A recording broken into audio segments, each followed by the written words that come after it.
당신은 언젠가. 네, 제 개인적인 주관적인 판단인데요. YTN 라디오 1시의 대표 시사 프로그램 이슈 앤 피플의 비주얼을 담당하고 있는 두 분 전직 의원과 함께 정치 이슈도 정말 멋있게 젠틀하게 풀어보도록 하겠습니다. 정호김 전 의원 나오셨습니다. 안녕하십니까? 안녕하세요. 네, 신경민 전 의원 나오셨습니다. 안녕하십니까? 네, 안녕하세요. 예, 비주얼을 담당한다고 하니까 두 분이 약간 미소를 덧대셨는데 인정의 의미인가요? 거부의 의미인가요? 책임질 멘트는 아닙니다. 네, 책임지셨다. 이렇게 정말 정직하고 책임지는 두 분이 의회에서 좀 목소리를 내주시면 좋겠다는 생각도 있는데요. 감사원 국감 얘기부터 해야 될 것 같습니다. 유병호 사무총장이 사실은 저도 목소리도 처음 들어봤는데요. 국감 때 이 자리에서도 많이 언급이 됐는데 어제 굉장히 좀 말들이 많이 나왔었습니다. 일단 감사원이 이렇게 이슈가 된 적이 없었던 것 같은데 전반적으로는 이 흐름 어떻게 판단하시는지 들어보고 싶은데요. 신 의원님 먼저 말씀해 주시겠습니까? 좀 드문 일이긴 하죠. 어저께 아마 얼굴과 그 목소리를 처음 들어보신 분들이 많을 텐데 타이거입니다. 네. 네, 타이거 같죠. 감사 기법이 타이거다 이렇게 본인이 아니 또. 여러 가지로. 네. 호랑이 같습니다. 네. 그리고 이제 인사 문제도 그 사이에 100명 이상을 보직을 변경하거나 하여튼 이상한 것도 했지만 감사도 문정권 감사가 이제 34건이 진행이 되고 있고 현재 권익위원장 전현희 위원장하고 네. 일단 대표적으로 세게 붙어 있고요.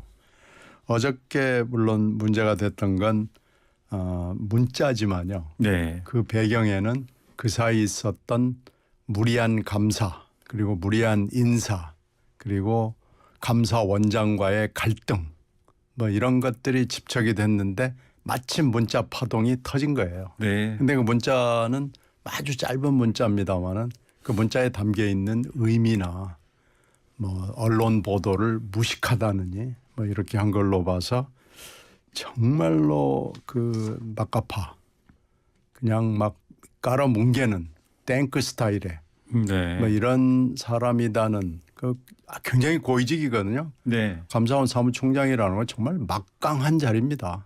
일반인들은 그걸 납득을 잘 못할 수 있지만은 공무원들은 감사원 사무총장이라고 그러면은 자다가도 벌떡 일어날 정도로 무서운 존재고요. 감사원을 감사하는 곳은 국회밖에 없습니다. 네. 검찰도 물론 수사를 할 수는 있지만 수사하기를 매우 꺼리는 곳이고요. 그리고 이제 공수처가 새로 발족이 돼가지고 아마 공수처에 고발장이 오늘 좀 갔을 거예요. 그러면 네. 공수처가 수사를 한번 해볼 수 있는 기관이기는 하기 때문에 사실 막강한 기관이고 헌법기관이고 대통령과도 맞짱을 뜰 수 있는 네. 지금 최재형 국회의원이 대통령하고 맞짱을 뜨다가 지금 국회의원이 된 거 아니겠어요? 그런 기관인데 어저께 그 문자를 놓고 싸운 걸 보면 거기서도 좀 미심쩍은 부분들이 굉장히 많이 나와가지고 이게 뭔가 하여튼 문자에 그런 제가 지금 말씀드린 여러 네. 가지 배경들이 녹아 있다.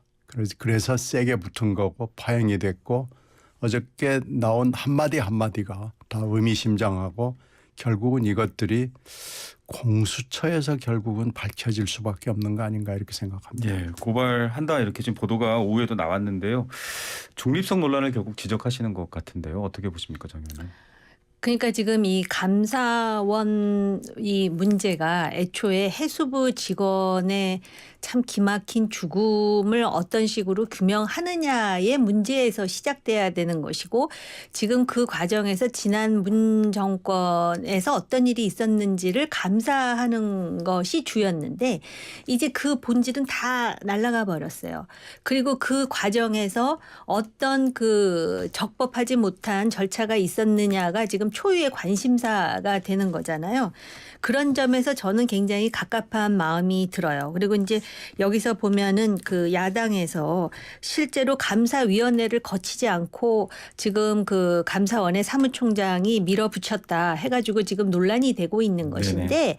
보면은 그 지난 문재인 정부 하에서도 예를 든다면 박근혜 정권 하에서 또 이명박 정권 하에서 예를 든다면 4대강 문제라든지 또 전투기 문제와 관련해 가지고 감사위 심의를 거치지 않았다라는 그 기록이 또 나와 가지고 그걸 가지고 또 국회 안에서 공방을 벌이는 모습을 제가 봤는데요.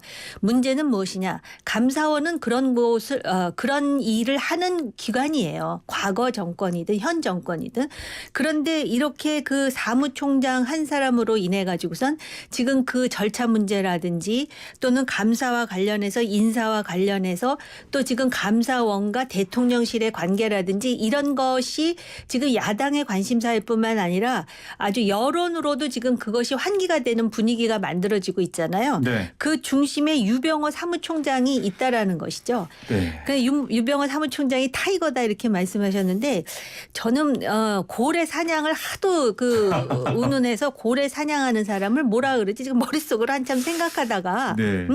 아무튼 이렇게 강력하게 밀어붙이는 사람들을 그 같은 진영에 있는 사람들 또는 그 정권의 입장에서는 상당히 그 편안하고 또 일 잘하는 사람으로 인식될지 모르겠지만 아까 제가 모두에 말씀드렸듯이 본질은 해수부 직원의 그 죽음 그리고 그 죽음의 과정에서 3시간 내지는 6시간의 골든 타임이 있었는데 그때 과연 정부는 무엇을 하고 있었는지가 사실은 본질이었다라는 점에서 이게 규명이 돼야 돼요. 그런데 지금 감사원 사무총장과 관련해서 뭐 공수처 고발 이런 얘기가 나오잖아요. 그거는 또 한 축에서 이루어져야 되겠죠. 네. 제 생각으로는 정말 진실이 규명되기를 원한다면은 오히려 지금 윤석열 정부가 유병호 사무총장과 관련해서 어떤 조치를 지금 취하는 것이 차라리 이게 합리적이지 않은가. 왜냐하면 진짜 본질이 지금 날아가게 네. 생겼다라는 것이거든요. 자, 이게 민주당에서는 대통령실과 연결해서 대감 게이트 이런 언어도 만들어서 사용을 했고 민간인 사찰이라든가 포렌식과 관련해서도 검찰보다 막강하다 이런 비판들을 하고 있는데 정 의원님 말씀 들으면 오해를 받느니 이 오해를 유발하는 사람을 빨리 좀 오해 해소 차원에서라도 어떻게 조치해야 되지 않냐 이런 말씀이신데요. 본인이 뭐 알아서 자기 자리를 정리를 하면은 제일 좋은데 지금 뭐 어저께 분위기로 봐서는 그럴 것 같지는 않아요. 그런데 어저께 얘기도 보면은 계속 소통이 정상적이었던 것이다라고 하는데 계속 그 야당 의원들이 추궁을 하잖아요. 네. 그러면 그 전에 문자 한 것 다 공개할 수 있냐 그랬더니 지웠다. 그러면 답변 않겠다. 전화 통화는 또 얼마나 하냐 그랬더니 뭐 가끔 한다. 기록이 있을 거 아니냐 공개할 용의가 있냐 그러니까 그건 못 하겠다. 그러면 이제 증언 거부거든요. 네. 그러니까 이제 그러면 포렌식 할 용의가 있냐 그랬더니 그것도 답변을 뭐 얼버무리고요.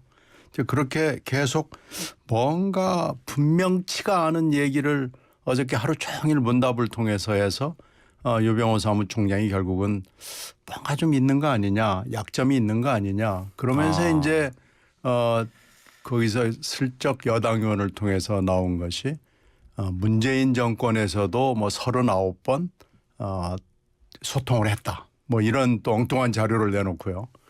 그래서 그것은 소통할 수 있죠. 그건 정상적으로 소통할 수 있는데 그러니까 뭐 얘기하면은 쟤들도 그랬대요. 뭐 하는 그 애들 같은 그 행태를 또 반복하는 거예요.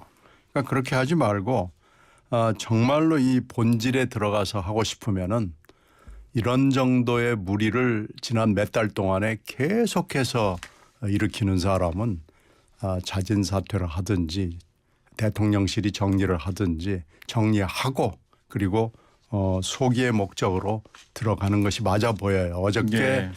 유병호 사무총장이 국감에 나와서 별로 점수를 따지 못한 것 같습니다. 예. 점수를 따지 못한 차원을 넘어서는 걱정도 하시는 것 같고요. 두 분도 사실은 과거에 국감에서 국정감사를 하셨던 분들입니다. 의원으로서. 이게 좀 태도라든지 여러 지적들도 나온 게 있는데 그 부분은 사실은 일반 국민들이 보시면 문제가 되는지 안 되는지 판단하기가 어렵거든요. 답변하지 않겠다. 대답 않겠다. 이런 표현을 했다가 또 질의가 이어지다 조금 우왕좌왕하기도 하고 했는데 그렇게는 피감기관에서 얘기 안 합니다. 네. 그렇게 얘기하는 경우는 없습니다. 답변하지 않겠다랄지 이렇게 얘기하면은 그건 그냥 여야 의원들한테 태도가 뭐냐 그러면서 박살이 나죠. 예, 그렇군요. 자, 이 김정숙 여사 인도 방문 얘기도 다시 또 떠오르고 있는데 지금 최주혜 감사원장이 이 인도 타지말 방문 등 예비비 편성된 부분에 대해서 감사하겠다라고 했거든요. 이 내용은 어떤 부분이 문제가 될까요, 정 의원님? 글쎄 뭐 그 예비비가 편성되는 그 절차도 상당히 그 빨리 뭐 사흘 만에 편성이 돼가지고선 인도를 갔는데 보니까는 뭐 요리사도 따라갔다더라에서부터 시작해서 그 예산 편성의 그 내용을 보니까 원래 타지말은 없었다 뭐 이런 내용이 들어가 있더라고요. 그래서 이게 합법적으로 감사를 검토하겠다고 원장이 발언을 했으니까 뭐 이제 하겠죠. 그것도 이제 절차적 합리성을 제가 늘 강조했는데 절차에 따라서 그런데 이제 이게 자꾸 이렇게 논란이 되다 보면은 마치도 지금 그 정치적인 이해에 따라서 진영에 따라서 서로 지금 망신 주는 차원으로 이렇게 감사원의 어떤 그 정체성이 지금 변질되는 과정에 있는 것이 아닌가. 이거는 어떻게 보면은 참 한국 정치에 있어서 지금 퇴행하는 일면을 우리가 보는 거거든요. 네. 그래서 이거 자체가 뭐 옳다 그르다의 문제는 아니에요. 감사 대상이 되면 감사를 해야죠. 근데 감사원이 그러면은 중립적이게 되기 위해서는 어떻게 해야 되는가라는 큰 화두를 지금 던지고 있는 거예요. 대통령 소속 기관으로서 헌법 기관으로서 중립성을 견지해야 되는데 요번에 지금 가장 문제가 된 게 왜 국정기획수석과 감사원 사무총장이 어쨌든 문자를. 메시지를 네. 교환했잖아요. 근데 이 정권은 이상하게 문자 게이트라고 할 정도로 문자로 인해서 사달이 나는 경우가 지금 한두 번이 아니에요. 체리 따봉도 그렇죠. 심지어는 개인 국회의원 골프장 약속하는 것까지 다 그냥 들통이 나가지고 아주 거의 그 망신 수준의 네. 그런가 하면 지금 감사원 사무총장과 대통령실의 수석 그것도 국정기획수석 간에 이런 문자를 했다라는 거는 이거는 그 여당이 생각하는 것보다 훨씬 심각한 사안일 수가 있거든요. 그런 거는 어떻게 보면은 굉장히 어설프다. 네. 그러니까 어떻게 보면 왜 정치하면서 우리가 그 우리 표현으로 어떻게 해야 될지 모르죠. 머뉴버링 한다 그러거든요. 네. 그것조차도 잘 못하고 있는 그런 어떤 그 어설픔을 보여주고 있는데요.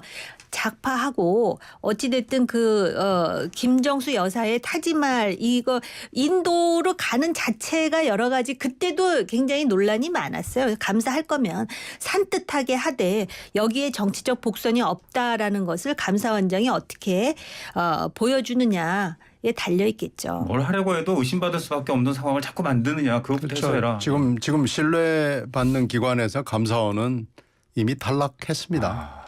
네. 지금 신뢰받는 기관이 우리나라에서 대법원, 감사원, 선관위, 헌법재판소 이 정도 남은 건데 감사원은 이번에 확실히 탈락했고요. 그리고 아마 또 이것 끝나고 나면 전현희 위원장하고 또 한판 승부를 해야 되기 때문에 여기서도 또 그 이후에도 또 뭐가 많이 있을 거고요. 이 정도 되면은 감사원이 헌법기관이다 뭐다 하는 얘기는 이제 국민들한테 먹히지 않고요. 국민 신뢰를 잃어버려 가지고 언론과 검찰이 벌써 지금 어떻게 신뢰받는 기관에서는 탈락했거든요. 예. 지금 감사원이 그렇게 됐고 지금 나머지 기관들도 국민 신뢰를 잃어가거나 뭐 잃기 직전에 와 있는 경우도 있고 그래서 우리나라의 신뢰가 전반적으로 붕괴돼 가고 있는데 지금 이번에 유병호 사무총장이 큰 일을 했습니다. 네. 그 최재형 원장도 그렇지만요. 감사원이 신뢰기관에서는 이미 탈락했다. 뭐 그렇게 네. 봐도 될 두 것 분의 같습니다. 얘기가 한 지점으로 모이는 것 같습니다. 참 저울을 못 믿으면 저울이 향하는 방향도 못 믿게 되는 안타까운 상황인데요. YTN 라디오 이슈 청취율 조사 기간입니다. 전화 받으시면 YTN 라디오 이슈 피플 듣는다 말씀해 주시면 되고요. 정호김 전 의원, 신경민 전 의원 두 분과 함께하고 있는데 유튜브 화면 캡처하셔서 샵 0945번 50원의 유료 문자 100원의 긴 문자 비용이 듭니다. 문자로 보내주시면 저희가 추첨해서 커피 쿠폰 드리겠습니다. 마음에 드시는 분을 캡처해서 보내주셔도 될 것 같습니다. 여기서 1부 마무리하고요. 2부에서는 정진석 비대위원장의 발언과 한미일 연합훈련을 두고서 굉장히 뜨거워지고 있습니다. 저희가 이 이야기 끊기지 않고 길게 2부에서 전해드릴게요.